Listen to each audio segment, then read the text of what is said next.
บอกเลข1ที่อยู่หลังหัว10มีค่าเท่ากับ10ลบ200แล้วลบให้10เป็นบอก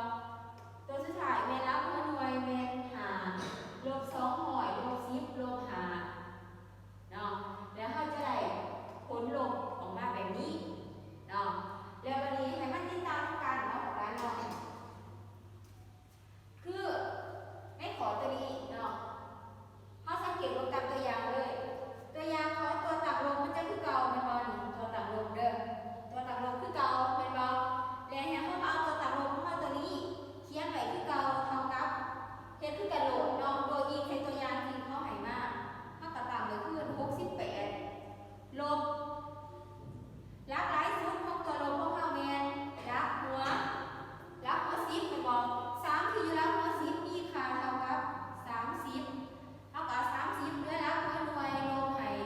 2ที่ลักหัวหน่วยมีค่าเท่ากับ2เท่ากับเท่าไหร่บัดนี้68ลบ30เหลือ38เนาะ38ลบให้2เหลืออยู่36นี่จังซี่เนาะ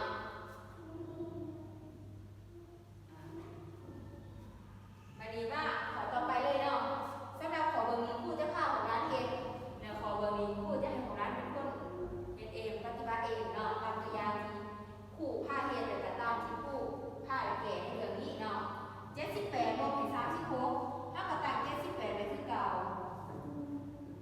78เป็นบ่ฮอดเป็นตัวต่างลบให้30เนาะเพราะว่า3อยู่แล้วหัว10ลบให้6ทีแล้วหัวหน่วยเท่ากับ40 70ตัวนี้ลบไป30มันก็สิเหลืออยู่40เป็นว่า8ลบ6เหลือ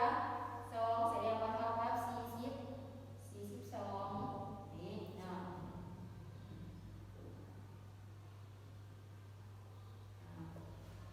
ข้อต่อไป99ลบ55ตัวนี้ตัวนี้แม่นมีค่าเท่ากับ50เนาะเพราะว่ามันอยู่หลังหัว10มันนี่5ที่หลังหัวหน่วยลบให้5เท่ากับ90ตัวนี้ลบให้50เหลือ40เนาะ9ตัวหัวหน่วยลบให้5เหลือ4แสดงว่าเท่ากับ44ลบไปเป็นหลักเลยเนาะตัวนี้เนาะของเราเนาะอีก2ข้อสุดท้ายแม่นหลักหัวหอยที่ไรหลักหัวหอยคือ316ลบ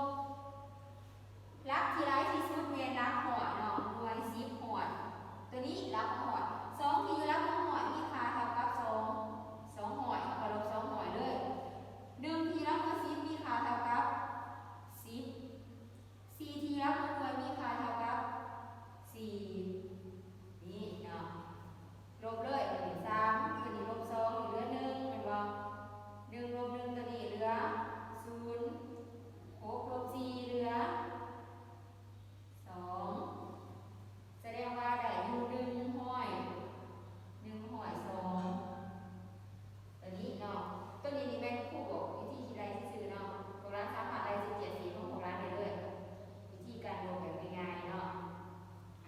ตัวสุดท้ายได้บัดนี้ตั้งใจฟังดีๆเด้อ428ลบจำนวนที่ได้ที่สุดเป็นเลข1เนาะเลข1ที่รับหัวหอยมีค่าเท่ากับ1ห้อย2ที่รับหัว10มีค่าเท่ากับ20 7ที่รับหัวหน่วยมีค่าเท่ากับ7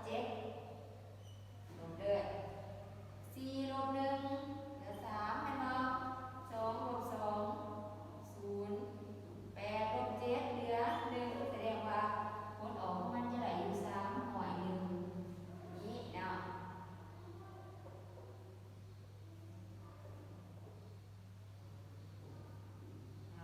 เป็นจะได้ของร้านสำหรับการแกะ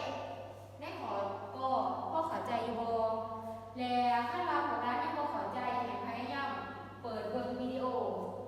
หลายๆครั้งเนาะแล้วฟังติดตามผู้แกะไปทีละอันแล้ว1 2 3 4 5ให้ของร้านเฮ็ดมาตัวนี้ครูจะปวดเนาะคือเฮาเรียนแล้วของร้านจะต้องส่งบทเรียนให้ครู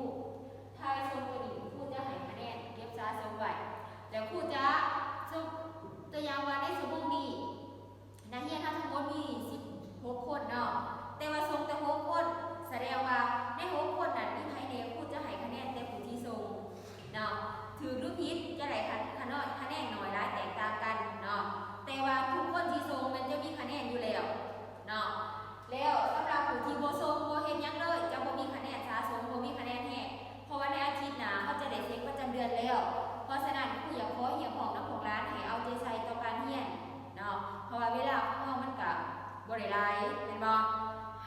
ยากน้ำกันอดทนสู้ไปน้ำกันเนาะของร้านเนาะและอย่าลืมว่า